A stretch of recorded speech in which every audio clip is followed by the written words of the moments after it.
மகர ராசிக்காரர்களுக்கு பணவரவுகள் கிடைக்கக்கூடிய சுப நாளாக இந்த நாள் அமையும்.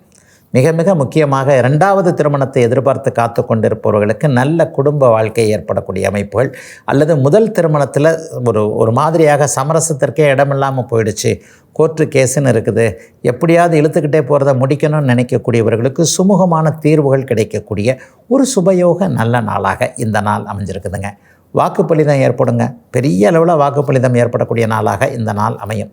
ஒரு 4-5 வருஷமாக நான் எங்கே சொன்னாலும் எதை சொன்னாலும் அது சரியாகவே வரல, இன்றைக்கி வாங்க கொடுத்துட்றேன், இன்றைக்கி வாங்க செஞ்சு முடிச்சிட்றேன்னு சொன்னால் அதை காப்பாற்றவே முடியலன்னு நினச்சவங்க எல்லாருக்குமே இன்றிலிருந்து தமிழ் புத்தாண்டு பிறக்க போகிறது. நாளை முதல் தமிழ் புத்தாண்டு இல்லையா? ஆங்கில புத்தாண்டு ஒரு சிறிய மாற்றத்தை கொடுத்தது, தமிழ் புத்தாண்டு ஒரு பெரிய மாற்றத்தை கொடுக்கும். வாக்கினை காப்பாற்ற முடியும் என்கின்ற மாதிரியாக எதிலும் ஒரு நிறைவுகள் அதிகம் இருக்கக்கூடிய நாளாக இந்த நாள் அப்படியே மகர ராசிக்காரர்கள் எல்லாருக்குமே அமைஞ்சிருக்குங்க.